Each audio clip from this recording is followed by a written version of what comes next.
ఎవరెవరినో చూసాం. అబ్రహాం గురించి విన్నాం కదా, మోషే గురించి విన్నాం, యెహోషువ గురించి విన్నాం, ఇంకా చాలా చాలా పౌలు, అపోస్తలుడైన పౌలు గురించి విన్నాం. కానీ ఎవరినైనా చూసామా? ఎవరినైనా చూసారా వాళ్ళని? ఎవరిని చూడలే.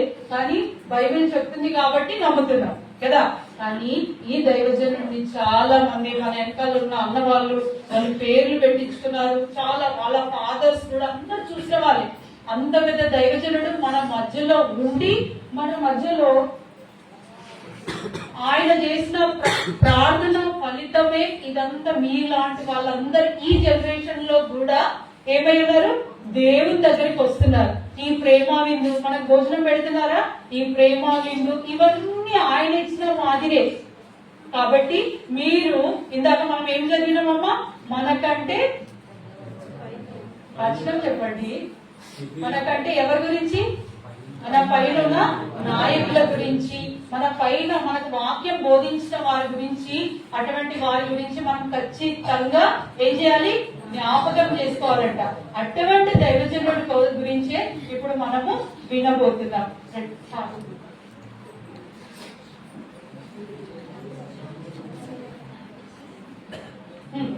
ఆయన ఆయన ఆయన ఎక్కడ జన్మించారని మనం విన్నాం. భక్సింగ్ ఇది చూడండి, ఆయన ఎక్కడ జన్మించారని విన్నాం తెలుసా? మన మన భారతదేశంలో ఒక రాష్ట్రం. ఆ రాష్ట్రం పేరేంటి? పంజాబ్. పంజాబ్. పంజాబ్ అంటే గొప్పతనం ఎంత తెలుసా? 5 నదుల సంగమం అక్కడే ఉంటది. ఏంటి? 5 నదుల సంగమం. అది ఎంత సస్యశ్యామలంగా ఉంటది అంటే పక్కనే అన్ని రకాల 5 రకాల నదులు. ఆ ప్రాంతం అంతా సస్యశ్యామలంగా, అంటే మంచి పంటలు, మంచి అభివృద్ధి. ఈవెన్ గ్రీన్ రెవల్యూషన్ అనేది కూడా ఆ ఏరియా నుంచే స్టార్ట్ అయింది. అంటే పంటలు పండించే మంచి నేల అక్కడే ఉంది. అయితే భక్సింగ్ గారు వాళ్ళ అమ్మ నాన్న పేరు, ఆయన గారి పేరేమో జవహర్ లాల్ చాబ్రా, ఆమె గారి పేరేమో లక్ష్మీబాయి గారు. అర్థమవుతుందా? వీళ్ళు ఏదో చిన్న కుటుంబం నుంచి వచ్చిన వారు కాదు, చాలా సంపన్న కుటుంబం నుంచి వచ్చిన వారు. ఆయన గారు అప్పట్లోనే ఇంజనీర్స్. ఇప్పుడు మనము ఎస్ఆర్ఎస్పి కెనాల్ ఇంజనీర్స్ ఇప్పుడు కెనాల్స్ తీయడము ఇవన్నీ చేస్తారు కదా. ఆయన అప్పట్లోనే 1800 సంవత్సరంలోనే ఆయన ఏం చేసేవారంట? వ్యవసాయానికి సంబంధించిన కాలువల్ని తవ్వించి కట్టించేవారంట.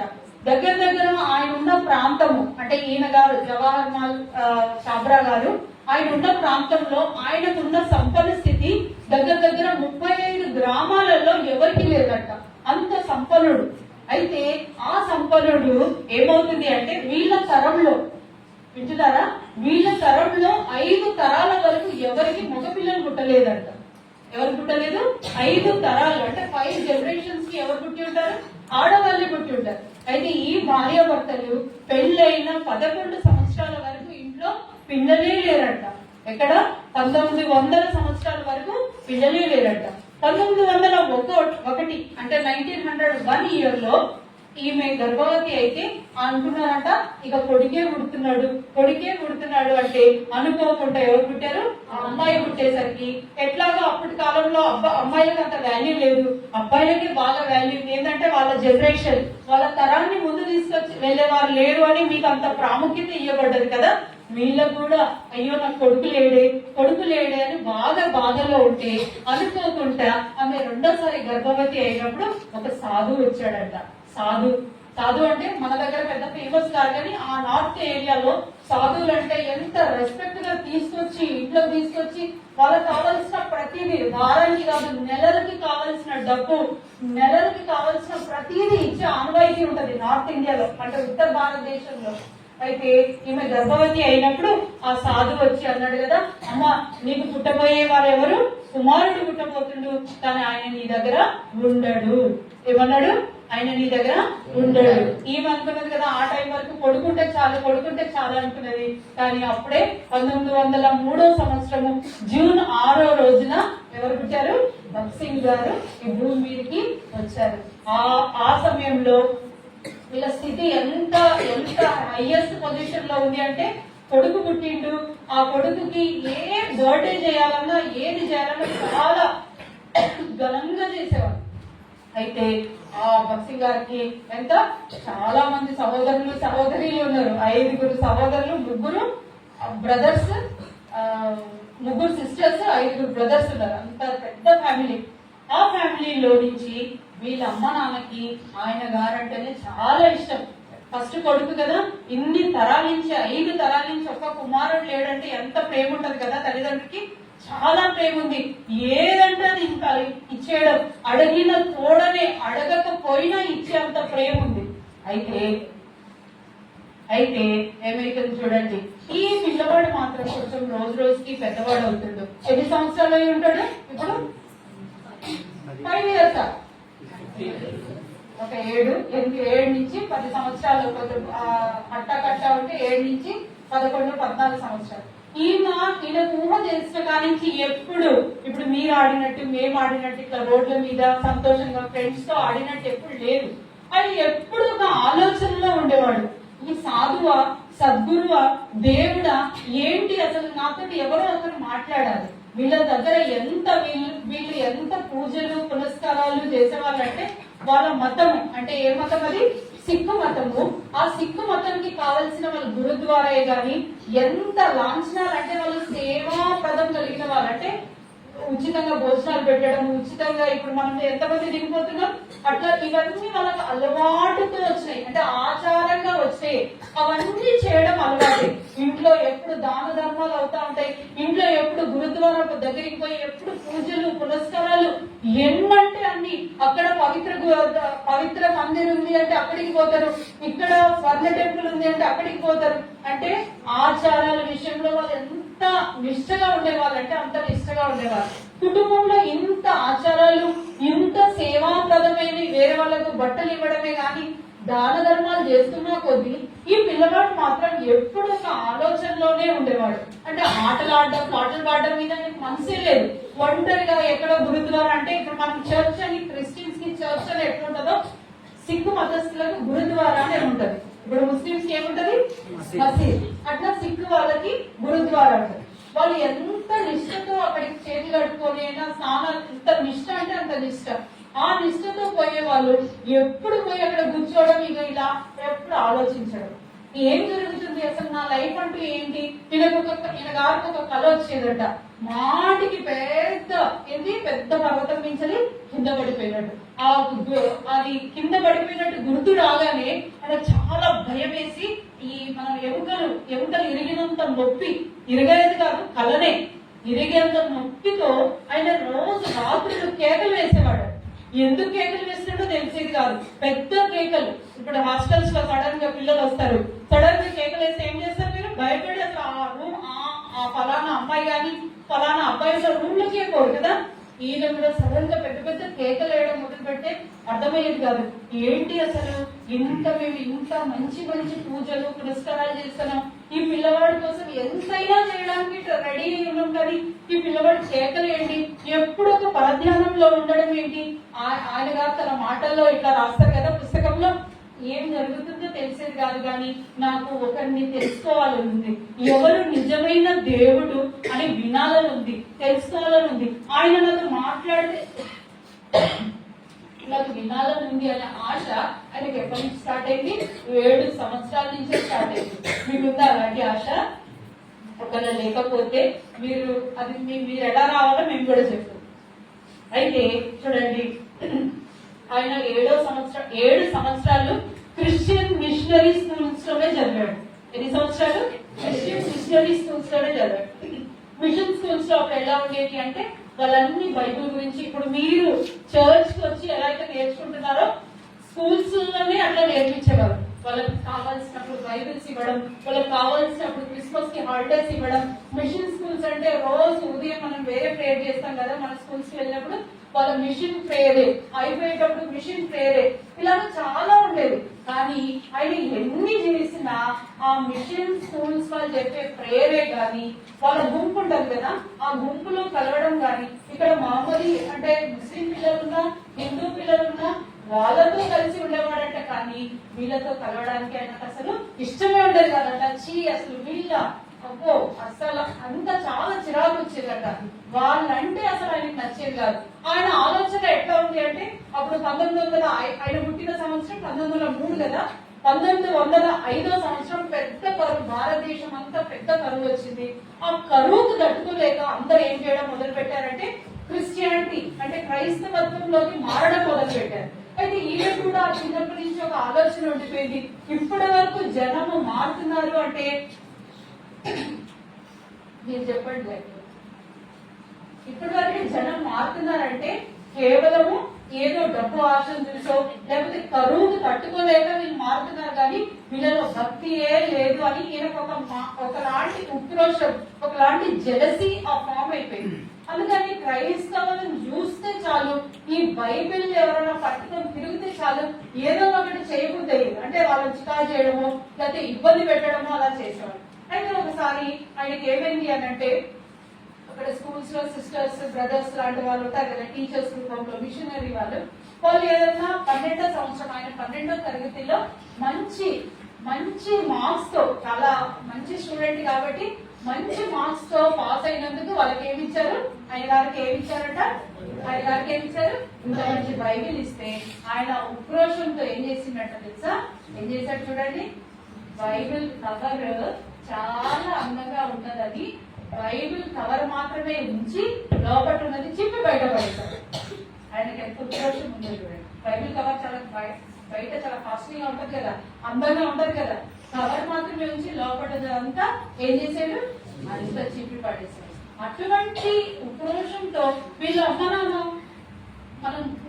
మనం ఆయనను కొలవకపోయినా పర్వాలేదు, మనం ఆయన దగ్గర పూజ చేయకపోయినా పర్వాలేదు, అంత ఉక్రోషం మంచిది కాదయ్యా. వేరే మతం పట్ల మనకి ఏముండాలి, మా వాస్తవానికి మన భారతదేశంలో ఏమని చెప్తారంటే అన్ని మతాలు ఏంటి సమానమైంది, మనం అలాంటి పిచ్చి అలవాట్లు పెట్టుకోవద్దంటే ఈయనకి ఎంత కోపం అంటే వీళ్ళ ఏదో డబ్బు కొరకు మతం మార్చుకున్నారు, ఏదో అవసరతల కొరకు మతం మార్చుకున్నారని చాలా ఉక్రోషంగా మాట్లాడేవారు. కానీ వాళ్ళ అమ్మ నాన్న ఎంత చెప్పినా ఆ కడుపులో ఉన్న ఆ తన యొక్క లక్షణాలు అయితే ఎటు పోవు కదా. అయితే చూడండి ఆయన ఇక మెల్లమెల్లగా ఒక మంచి ఎంత ఏజ్ వచ్చేసింది, మంచి ఏజ్ వచ్చేసింది. ఈ ఏజ్ లో వాళ్ళ ఫ్యామిలీ, వాళ్ళ నాన్న సంపన్న స్థితిలో ఉండేవాళ్ళని చెప్పినాం కదా, ఒక పత్తి ఫ్యాక్టరీ అంటే కాటన్ ఫ్యాక్టరీ పెట్టేటప్పుడు ఏం కావాలి, ఫ్యాక్టరీ పెట్టాలంటే ఏం చేయాలి, మిషనరీస్ ఉండాలి కదా, మెషిన్స్ ఉండాలి కదా. ఆ మెషిన్స్ ని కొనుగోలు చేసేటప్పుడు ఏమైతుంది అంటే వీళ్ళ నాన్న ఈయన గారికి తీసుకొని వెళ్ళినప్పుడు ఆయన చూస్తుండే కదా, ప్రతిదీ ఎక్కడికి పోయినా మా నాన్నని ఏం చేస్తున్నారు, వాళ్ళు మోసమే చేస్తున్నారు. నాన్న నువ్వు మోసపోతున్నావు నాన్న, వాళ్ళు ఇలా చేస్తున్నారు, మోసపోతున్నారు నాన్న అని చెబుతా ఉంటే వాళ్ళకున్న సంపన్న స్థితిని బట్టి ఆ సమయంలో అంటే ఆ కాలంలో ప్రతి ఒక్కరు డాక్టర్స్ అవ్వడమే, ఇంకో ఆప్షన్ లేదు. ప్రతి ఒక్కరు దేనికి పోయేటోళ్ళు ఎంబీబీఎస్ చదవాలి, ఫారిన్ వెళ్ళిపోవాలి, లేకపోతే ఎంబీబీఎస్ చదివి మళ్ళీ ఇక్కడికి వచ్చి ఏం పెట్టుకోవాలి, వైద్యం పెట్టుకోవాలి. ఎవరి అసలు ఆయన గారికి ఇంజనీరింగ్ వెళ్ళలేదు.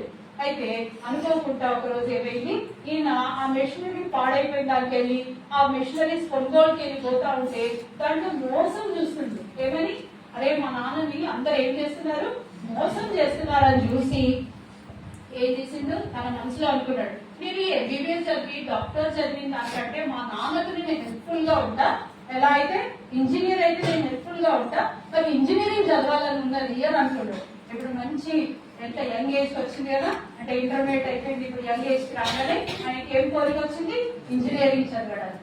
అయితే ఒక తెల్లదొర అంటే ఆయన కూడా ఒక ఇంజనీర్, పెద్ద పెద్ద వాళ్ళను రప్పించడము ఆ సమయంలో జరుగుతూ ఉండేది.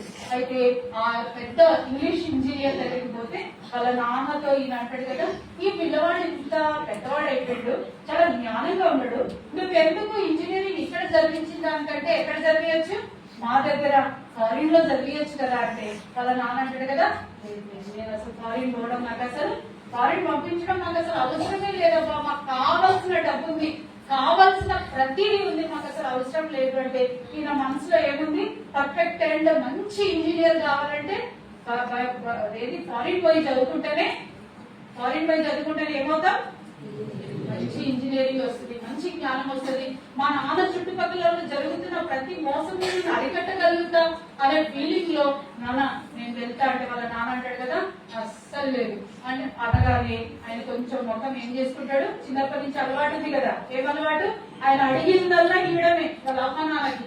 ఇది లేదు ఇది కాదు అనే మాట జరిగేదే కాదు. అనుకోకుండా ఇది నాన్న ఆ మాట చేసరికి ఏం చేస్తుండడు, ముఖం చిన్నపుచ్చుకున్నాడు. ఊరికే వాళ్ళ మమ్మీ దగ్గర అమ్మ దగ్గరికి పోయి అమ్మ నాకు పోవాలని ఉంది, అమ్మ నాకు వెళ్ళాలని ఉంది, ఇంగ్లాండ్ వెళ్ళాలని ఉంది, ఇంగ్లాండ్ వెళ్ళాలని ఉంది అని అంటే వాళ్ళ అమ్మ అంటారు కదా, అయ్యా పంపించడానికి అయితే పంపించగలుగుతా, కానీ ఒక మాట అందరు అనేది ఏంటంటే యవ్వనస్తులు ఎవరైతే ఫారిన్ పోతారో ఆ ఫారిన్ దేవుడిని నమ్ముకొని వస్తారు, మళ్ళీ మన మతము మన ఆచారాలు మన పద్ధతులు అన్ని మర్చిపోతారయ్యా. అందుకే నిన్ను పంపడానికి నాకు అస్సలు ఇష్టం లేదు, డబ్బు లేక కాదు, నువ్వు పోతే మా ప్రాణం అక్కడ పోయినట్టు. ఎందుకంటే ఆమె చిన్నప్పటి నుంచి ఒక భయం ఉంది. ఏం భయం? ఒక సాధు వచ్చి చెప్పింది కదా, ఈ పిల్లవాడు ఇప్పుడు పుట్టబోయేవాడు ఎవరు? మగ పిల్లోడే, కానీ ఆ మగ పిల్లోడు నీతో అస్సలకే ఉండడు అన్నందుకు ఆమె చిన్నప్పటి నుంచి అదే భయం. ఎక్కడ అలిగి ఆ సాధులలో ఆ సన్యాసులలో కలుస్తాడేమో, అమ్మ పోయి కలిసి ఎట్లా నా కొడుకు అని ఆమె మనసు అంత వేదనతో. అయితే ఈయన అంటాడు కదా, అమ్మ నా గురించి నీకు తెలియదా, ఎవరిని మన మతం అంటే నాకు ఎంత పిచ్చుదో తెలుసు కదా, చూడు వాళ్ళ మతాలను నేను ఎట్లా చేసేస్తాను, పోయి మళ్ళీ ఆ మతం పుచ్చుకొని రావడమా, అస్సలు జరగదు, నేను చేయనంటే వాళ్ళ అమ్మ ఎట్లనో వాళ్ళ అమ్మను ఒప్పించుకున్నాక వాళ్ళ నాన్న కూడా అంటాడు, సరే మీ అమ్మ ఒప్పుకున్నది కాబట్టి నేనేం చేస్తా, డబ్బు కావాల్సిన డబ్బంతా పంపించేస్తా. అనుకోకుండా ఏమైంది, ఇక ఏం కావాలి, ఫారిన్ పోవాలంటే పాస్పోర్ట్ కావాలి. పాస్పోర్ట్ ఆన్ ద స్పాట్ రావాలంటే జరగదు, ఇంకా అడ్మిషన్స్ అయిపోతుంది. అనుకోకుండా అందరికి 2 నెలలు 3 నెలలు బట్టి పాస్పోర్ట్ ఆయన వారం రోజుల్లోనే వచ్చేసింది. ఇంకా బుక్ లో రాసి పెట్టారు కదా, 3 days లో ఆయన చేతిలో ఏముందంట, పాస్పోర్టే చేతిలో ఉందంట. ఆయన అనుకోకుండా ఎక్కడ జరిగితే అప్పుడు పంజాబ్ లో పాకిస్తాన్ కూడా కలిసి ఉన్నది, అంటే మన దేశంలోనే పాకిస్తాన్ కూడా కలిసింది. అయితే అక్కడికి పోయి చేయాలి అంటే లేదు మీరు మళ్ళీ షిమ్లా పోవాలంటే సేమ్ మీ అరవై ప్రాంతంలో ఇలా రోడ్స్ ఎట్లా ఉంటాయి, అక్కడ షిమ్లా ప్రాంతం కూడా రోడ్స్ అట్లనే ఉంటాయి. అలాగే వాంతులు అవడం పెట్టినట్ట ఒకరి వేరే కార్లో ఎక్కిన ఆయన తీరా ఈయన బస్సు గారు అక్కడ కాపాడడం వల్ల ఆయన ఏం చేసిండు, ఆయన రిటైర్డ్ ఐఏఎస్ ఆఫీసర్ అంట.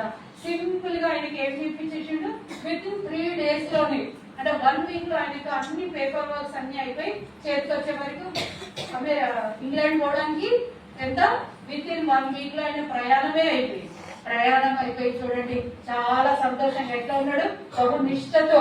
వాళ్ళ సిక్కు మతస్థులు వాళ్ళ నెత్తిలో పెరిగిన వెంట్రుకలు అసలు కట్ చేయడం అనేది వాళ్ళ మత ఆచారానికి పూర్తిగా విరుద్ధం. వాళ్ళకి 5 ఉంటాయి, ఒక చిన్న కత్తి ఇట్లా ఉంటది, ఒక చిన్న జెంట్స్ వేసుకునేవి ఇక్కడ వరకు వేసుకునే పెద్ద పెద్ద ట్రెజర్స్ ఉంటాయి, అవి 5 రకాలే. వాళ్ళు అస్సలు తీసివేయకూడదు, వాళ్ళు ఏ దేశం పోయినా అసలు తీసివేయరు కూడా. ఆ వెంట్రుకలు, ఈ గడ్డము ఇలాంటి అన్ని వాళ్ళు అసలు తీసివేయరు. అలాంటి దాంట్లో ఏమైందంట, ఆయన చూడండి ఇప్పుడు ఏది నవ యువకుడు లాగా ఎక్కడికి వెళ్తున్నాడు, ఇంగ్లాండ్. పేరు కొరకు ఆయన కోరిక, ఆ కోరిక అనేది నెరవేరబడ్డది. ఆ నెరవేర్చబడట్లో చూడండి ఆయన అక్కడికి పోయినాక కొన్ని ఖర్చులు ఉంటాయి కదా, ఖర్చులు ఏంటి, తండ్రి ఏం వాగ్దానం చేసిండు, మీకు కావలసిన ప్రతిని నేను ఇచ్చి పంపిస్తాను అన్నాడు కదా. లెటర్ రాసేవాడు ఎవరు, బక్సింగ్ గారు. లెటర్ రాసి నాన్న నాకు ఇంత ఖర్చులు అవుతున్నాయి అని అంటే ఈయన నెలంతా చూస్తే ఆయన ఖర్చు అయ్యేది అనుకోండి అప్పట్లో డబ్బు 80 రూపాయలే అవుతున్నాయి. కానీ వాళ్ళ ఫ్రెండ్స్ అంటారు కదా, అరే ఇది ఫస్ట్ కదా నువ్వు 80 రూపాయలు అవుతున్నాయని 80 రూపాయలు రాయొద్దు, ఎక్కువ చెబితే మనం ఎక్కువ ఎంజాయ్ చేయొచ్చు అంటే చిచి నేను అసలు అబద్ధాలు ఆడటమే లేకపోతే తప్పుడు మాట్లాడటమే అసలు నాకు లేనే లేదు, అటువంటి పిచ్చి అలవాట్లు నేను చేయనంటే రాను తెలుస్తుంది అయ్యా ఇక్కడ ఎన్ని ఖర్చులు ఉంటాయో, రాను తెలుస్తుంది ఇక్కడ ఖర్చు తట్టుకోలేము మనం అని అంటే ఆయన లేదు నేను అసలు నమ్మను అట్లాంటి అని అంటే ఖర్చు ఎంత రాస్తుండు, 250 రూపీస్ ఎక్స్ట్రా రాయడం మొదలుపెట్టి పెట్టిండు. ఎందుకంటే ఇప్పుడు వాళ్ళతో సహవాసం మొదలు చేసిండు. ఎట్లా తను ఒక ఇండియన్ గా, ఒక సిక్ మతస్థుడుగా కనిపించిన దానికంటే ఒక యూరోపియన్ గా అంటే ఫారిన్ దేశస్తుడుగా కనిపించడానికి ఆయన ఎంత ప్రయత్నం అయినా చేయడం మొదలు పెట్టిండు. ఆ ప్రయత్నంలో ఒక 2 వర్డ్స్ బాగా జాగ్రత్తగా నేర్చుకున్నాడు. ఎలాంటి 2 వర్డ్స్ అంటే థ్యాంక్ యూ, సారీ. అంటే ఇంగ్లీష్ వచ్చేసినట్టే మనం అనుకుంటాం కదా, అలాంటి వర్డ్స్ మాట్లాడటం స్టార్ట్ చేసేసిండు.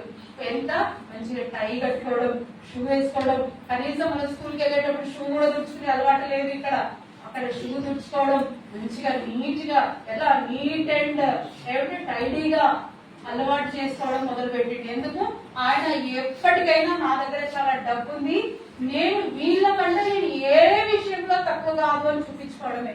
అయితే వీళ్ళందరూ కలిసి సమ్మర్ హాలిడేస్ అంటే ఇప్పుడు మన దగ్గర సంక్రాంతి హాలిడేస్ ఎట్లా ఉన్నాయి, కోతకాలం కదా. ఆ కోతకాలం అనేది ఒక పండుగ అవుతుంది. అది ఎక్కడ ఇంగ్లాండ్ అక్కడ జరుగుతున్న దగ్గర ఒక నోటీస్ ఇచ్చారు. కెనడా అనే ప్రాంతంలో ఏం జరుగుతుంది, ఒక మంచి కోత పండుగ జరుగుతుంది. అక్కడ ఎవరైనా రావాలనుకుంటే రావచ్చు అంటే అక్కడ వాళ్ళ ఫ్రెండ్స్ అంటారు, అరే అక్కడ ఇంగ్లాండ్ దేశం లాగా సమానంగా చూసే మనస్తత్వాలు ఉండవు. కెనడా పోతే మీరు ఏంటి కొంచెం మన రంగు ఎట్లా ఉంటుంది, బ్రౌనిష్ గా, కొందరికి నల్లగా ఉంటది కదా, మిమ్మల్ని చూస్తే భేదం చేస్తారు. మిమ్మల్ని చూస్తే మీరు మా వాళ్ళు కాదని భేదం చేస్తే ఈయన ఇంకా ఛాలెంజ్ గా తీసుకుంటాడు. నన్నేంటి వీళ్ళు భేదంగా చూడటం ఏంటి, అస్సలు నేను ఒప్పుకోను. నాకు వాళ్ళు ఎట్లా ఉన్నారో నేను కూడా అట్లే ఉంటా. వాళ్ళకంటే నేను ఎందులో తక్కువ కాదు, నేను ఏదైనా చేయగలను అని సాధించడం మొదలు పెట్టిండు. ఇన్ని రోజుల నుంచి దాచిపెట్టిన కొంచెం డబ్బు ఉంది కదా, టోటల్ ఒకటేసారి కంప్లీట్ చేసేయాలని ఆలోచన, డబ్బు కూడా ఉంది కదా చేతిలో, ఏదైనా చేయాలని ఆశ ఉంది. వాళ్ళతో సమానంగా తిరగాలనుంది, వాళ్ళతో సమానంగా. నేను కూడా యూరోపియన్, నాకు ఎందులో తక్కువ లేదు అని చేయడం మొదలు పెట్టడంలో ఆయన ఫస్ట్ ఏం చేసిండు, ఇంతకుముందు ఏముంది, తలపాగా ఉండే, మళ్ళీ ఏంటి గడ్డం ఉండే, అది ఇవన్నీ తీసివేయడానికి దీంతో ఏం లేదు, ఏముంది. మనకు కూడా కొంత హాస్టల్స్ పోతే రోజు ప్రేర్ చేసుకోవాలని ఇక్కడ చక్కగా చెప్పి పంపుతా ఉంటే ఎవరు చేసుకోవట్లేదు తెలుసా, హాస్టల్లో ఎవరు మోకరించరని మనం కూడా వాళ్ళ అలవాటు స్టార్ట్ చేసి మనం కూడా దేవుడినే మర్చిపోతాం. ఈయన ఈ దేశంలో ఉన్నప్పుడు ఈయన మతం ఏంటి, ఈయన ఆచారాలు ఏంటి, ఈయన వ్యవహారాలు ఏంటి అన్ని 3 నెలల్లో క్లోజ్ అయిపోయింది. ఏం చేసిండు, చిన్నగా ఒక వాళ్ళ ఫ్రెండ్ ఇట్లా కట్ చేయమంటే వాడు ఏం చేసిండు, సగం కట్ చేసేసరికి, సగం కట్ చేస్తే బాగా ఫుల్ కట్ చేసేయాలి, ఏమైపోయిండు ఇప్పుడు క్లీన్ షేవ్ అంతా తీసేసిండు, అంతా అయిపోయింది. చక్కగా ఎక్కడికి వెళ్తున్నారు ఇప్పుడు, కెనడా ప్రాంతానికి. దేని కొరకు, ఇంజనీరింగ్ కోసం వచ్చిన ఆయన అస్సలు మెయిన్ గురి మర్చిపోయారు. ఎక్కడికి వెళ్తున్నారు, విహారయాత్ర. ఎక్కడికి, విహారయాత్ర. దేని కొరకు అంటే నేను ఎవరితో తక్కువ కాదు అని చూపించుకోవడానికి విహారయాత్ర. దాంట్లో చెప్పారు ఆల్రెడీ, మేము ఏం చేస్తే నువ్వు అది చేయగలుగుతూనే మాతో ఉండాలి, లేకపోతే నీలో రానివ్వరు. అంటే మీరు ఏం చేసినా నేను అది చేస్తాను. ప్యాకాట ఆడితే ప్యాకాట ఆడతాను, సిగరెట్ తాగితే సిగరెట్ తాగుతాను. ఆయన దగ్గర బంగారు సిగరెట్ ఏమంటారు నాకు అది తెలియదు కానీ యాష్ ట్రే కూడా ఉండేదంట. అందరికి చూపించేవాడంట, చూడు నాకు ఘనమైన గొప్పవి నా దగ్గర. అయితే అనుకోకుండా వీళ్ళు ఏం చేస్తారు, అక్కడి నుంచి వచ్చిన పిల్లలు ఏ సమయానికి అది చేస్తారు. అంటే ఏ వర్షం వస్తే గొడుగు పడతారు, బయటికి పోతే వేరే ఏదైనా చేయడానికి రెడీగా ఉన్నారు. ఈయన కూడా ఒక రోజు ఏమైపోయింది, ఆదివారం రోజున ఏం జరుగుతూ ఉంటది, అక్కడ చర్చ్ గ్యాదరింగ్ జరుగుతుంది. చర్చ్ ఓడలో బయలుదేరిన ఆయన అన్ని అంతస్తులు, ఒక్కొక్క అంతస్తులో ఒక్కొక్క డ్రామా అంటే ఒక్కొక్క గేమ్స్, ఒక్కొక్క ఎంజాయ్మెంట్ జరుగుతూ ఉంది. ఈయన నెక్స్ట్ ఇక్కడ ఏం జరుగుతుంది, అదే ఓడలో ఒక గదిలో ఏం జరుగుతుందమ్మా, ఆరాధన కూడా జరుగుతుంది. అక్కడ బెంచెస్ మీద కూర్చోబెట్టారు.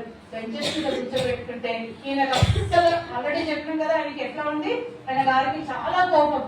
అబ్బా మళ్ళా మొదలు పెట్టారు. ఆయన కోపంతో ఎక్కడో పోయి వాళ్ళ ఫ్రెండ్స్ పక్కన కూర్చోకపోతే ఏమంటారు, నువ్వు మాతో సమానంగా ఏదైనా నీ బుద్ధి బయట పెట్టించుకున్నావు కదా అని అంటారేమో అనే భయంతో ఈయనతో వేరే వాళ్ళ ఫ్రెండ్స్ తో పోయి కూడా కూర్చుంటే వాళ్ళు పాటలు పాడేటప్పుడు లేస్తున్నారు, కూర్చోమంటే కూర్చుంటున్నారు. ఇందాక మీరు వండర్ఫుల్ సాంగ్ పాడుతున్నారు కదా, అర్థమే తెలియదు ఒక్కొక్కసారి, కానీ మనం వండర్ఫుల్ అట్లనే సేమ్ ఆయన గారు కూడా పాడుతున్నారు, కూర్చుంటున్నారు, లేస్తున్నారు. సడన్ గా ఏమైపోయింది, అందరూ ఏం చేశారంట, మోకరించారంట. ఆయనకు మోకరించడం అంటే ఒక మనిషి ముందు, ఈ దేవుడి ముందు నేను మోకరించడం ఏంటి, అసలు ఇది లేనే లేదు, అసలు మాకు ఈ ఆచారమే లేదు, నేను మోకాలు వేయడం ఏంటి, నేను మోకరించడం ఏంటి, నేను చేయనే చేయదని ఏం చేసినట్టు దాటిపోదామని చూస్తే అందరు ఎట్లున్నారు, బెంచెస్ అంటే ఎట్లుంటాయి, అడ్డం అడ్డం ఉంటాయి కదా, అడ్డం మనుషులు ఉండేసరికి వెళ్ళలేక అక్కడే కూర్చున్నాడు. ఆయనకు ఆలోచన వచ్చింది, అరే నేను మసీదులలో తిరిగినా, గురుద్వారాలో తిరిగినా, గుడులలో తిరిగినా, వాళ్ళు చేసినట్టు నేను కూడా చేశాను కదా, వాళ్ళు చేతులు కడుక్కొని వస్తే నేను కూడా చేతులు కడుక్కున్నా, వాళ్ళు అన్ని ఆచారాలు చేస్తే నేను కూడా చేసిన కదా, ఈ దేవుడి విషయంలో నేను ఎందుకు, వాళ్ళు చేసేది నేను ఎందుకు చేయకూడదు, చేస్తే తప్పేం కాదు కదా, జస్ట్ మోకాలు కింద వేయమన్నారు అంతే కదా, జస్ట్ మోకరించుకున్నారు కదా అంతే కదా అనుకొని ఏం చేసిండు, ఆయన కూడా ఏం చేశారు, మోకరించిన మరోక్షణము దేవుని ఆత్మ ఆయన మీదికి వచ్చి, నిజంగా ఆయనకు తెలియకుండానే ఆయన కన్నీరు కాలుతుంది, ఆయనకు తెలియకుండానే ఏదో బాధ, ఏదో వేదనలు స్టార్ట్ అయిపోయింది. కానీ ఆయన లేచిన తర్వాత ఒకలాంటి ఆనందం వచ్చేసింది. ఏంటో ఈ ఆనందం, ఆయన ప్రొఫెసర్స్ తో, ఆయన ఇంజనీరింగ్ చదివేటప్పుడు 3 నెలలు 4 నెలలు చదువుతా ఉన్నారు కదా, ఆ ప్రొఫెసర్స్ తో, ప్రతి ఒక్కరితో, పెద్ద పెద్ద టీచర్స్ తో, పెద్ద పెద్ద లెక్చరర్స్ తో మీరు సంతోషంగా ఉన్నారా, మీరు సంతోషం అనుభవిస్తున్నారా అని ఇలాంటి ప్రశ్నలు వేసి ఆయన ఇప్పటి వరకు అలాంటి సంతోషం ఎప్పుడైనా హృదయంలోకి రాలేదు. కానీ ఆయన మోకరించి అక్కడ ఆరాధన జరుగుతున్న సమయంలో ఆయన మోకరించిన మరో క్షణమే ఒకలాంటి ఆనందం వచ్చి కూర్చుంది. ఆ ఆనందం అరే ఇది డబ్బులు పెడితే వచ్చింది కాదు కదా, ఇది మా ఫ్రెండ్స్ తో నేను ఏంటి ఇంత టైం స్పెండ్ చేస్తూ వచ్చింది కాదు కదా, నాకు ప్యాకాటలో రాలేదు ఇంత సంతోషం, నేను ఆడే అబద్ధాలలో రాలేదు ఇంత సంతోషం, నేను మోసం చేసేతో సిగరెట్ తాగుతో తాగుల్లో రాలేదు ఇంత సంతోషం, జస్ట్ మోకరించడంలో రావడం ఏంటి అని ఆయనకే విచిత్రం అనిపించింది. ఆ విచిత్రమే ఆయనను ఆ సమయంలో ఏం చేసింది, పట్టుకున్నది. అది 1928 సంవత్సరం ఆగస్టు 11వ తారీఖు. ఆ రోజు ఆయన అసలు మర్చిపోలేకపోయాడు. ఆ రోజు ఆ ఆనందము అబ్బా ఏదో ఒకటి నన్ను ఏం చేస్తుంది, జస్ట్ మోకరించి అన్నాడంట. ఆయన నోట్లో నుంచి 2 మాటలు వస్తున్నాయంట, యేసుప్రభా యేసుప్రభా యేసుప్రభా అంటున్నాడు తప్ప ఆయనకి ఏం మాటలు రావు. ఎందుకంటే ప్రార్థన చేయడం కూడా రాకపోవచ్చు. మనసులో అరే ఈ దేవుణ్ణి నేను ఇంతకాలం దూషించిందే, ఇంతకాలం తిట్టిందే, ఇంతకాలం బాధ పెట్టిందే, అరే ఈ దేవుని దగ్గర నుంచి ఒకలాంటి సంతోషం వస్తుంది, నేను బయటికి పోలేకపోతున్నా అనే ఆ హృదయంలో తను అట్టనే పెట్టుకున్నాడట. బయటికి వచ్చేసి ఇందాక మనం చూసిన పడవ ఉంది కదా, ఆ పడవ చూడండి కొన్ని అంతస్తులు, 3 అంతస్తులు 2 అంతస్తులు ఉంది. ఈ పైకి ఎక్కి కూర్చున్నాడట. ఆల్రెడీ ఏం చేసిండు, అన్ని కటింగ్ చేసింది కదా, మంచిగా నార్మల్ మ్యాన్ లాగా ఉన్నాడు కదా. అది ఒక ఫ్రెండ్ వచ్చి అరే మీరు క్రిస్టియనా అని అనగానే ఆయన మనసులో నుంచి నేను ఎప్పుడు క్రిస్టియన్ అయిపోయినాను, నేను I want to become a European, అంటే నేను ఒక యూరోపియన్ గా కనబడాలనుకుంటున్నా కానీ క్రిస్టియన్ గా నేను ఎప్పుడు కనబడాలనుకోవట్లేదు, నేను కాదండి, నాకు బైబిల్ అంటే తెలియదు, నాకు అసలు దేవుడు అంటే తెలియదు, నేను కాదు అంటే వాళ్ళ ఫ్రెండ్ వచ్చిన అతను అంటే మీరు ఎట్లా ఉన్నారు, క్రిస్టియన్ లాగా ఉన్నారు అనేసరికి నేను అలా అనుకున్నా అనేసరికి ఆయన మనసులో ఇంకొకటి అనిపించింది, అరే నేను క్రిస్టియన్ అనే మాటకి నాకు ఎంత కోపం వస్తుంది, అలాంటిది నేను ఇప్పుడు ఎవరిలా కనబడుతున్నా, ఇంతకు ముందు ఆయన ఎట్లా నటించడానికి యూరోపియన్ లాగా కనబడ్డాడు, ఈయన ఇప్పుడు నిజంగానే ఒక క్రిస్టియన్ లాగా కనబడడం మొదలు పెడితే వాళ్ళ ఫ్రెండ్ తో ఒకసారి వాళ్ళ ఫ్రెండ్ హ్యాన్సన్ అనే ఫ్రెండ్ తో ఏం చేసిండు, ఒక చిన్న బైబిల్ ఇస్తావా నాకు అంటే ఆయన ఆశ్చర్యపోతాడు. మీరేంటి, మీరు ఇండియన్స్ కదా, మీరు బైబిల్ తీసేస్తారు కదా, అసలు విలువయ్యారు కదా, మీరేంటి బైబిల్ పట్టుకోండి, బైబిల్ కావాలా అంటే ఆ బైబిల్ కావాలి అంటే అవును అనగానే మీరు మీకు ఒక విషయం చెప్పాలనుకుంటున్న పిల్లలు, ఎప్పుడైతే కొత్త నిబంధన బైబిల్ అని చేతికి వచ్చిందో ఆయన రాత్రి పోయి ఎన్ని గంటలు చదివాడో తెలుసా, 14 గంటలు. ఎన్ని గంటలు? 14 గంటలు.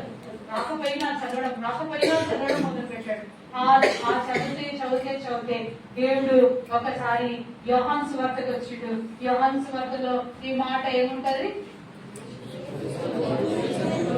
ఇది ఆయన మోకరించినప్పుడు అన్నాడు కానీ మీతో నిశ్చయంగా చెప్తున్నాను.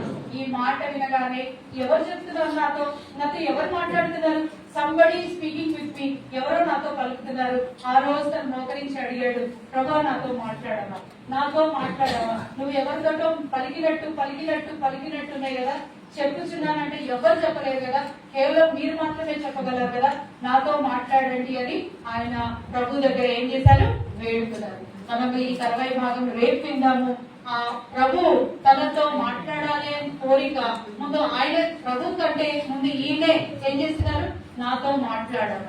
ప్రభు మీతోటి కూడా చాలా సార్లు మాట్లాడుతుంది. మీరు కూడా ఏం చేస్తున్నారో తెలుసా, నాకు వద్దు, ఇలా ఆచారంగా వచ్చినాం, పిలిస్తే వచ్చినాం, హాలిడేస్ కి వచ్చినాం అని ఎక్కడెక్కడో దూరం పోతున్నారు. అట్లా దూరం పోతు దేవుడు మీతో కూడా మాట్లాడాలని కోరుకుంటున్నారు. ఆ గొప్ప దైవజనుడితో మాట్లాడినట్టు ఇప్పుడు మనల్ని మనం కూడా దేవుణ్ణి అడిగితే ఖచ్చితంగా ప్రభు మనతో మాట్లాడేవారుగా ఉంటుంది.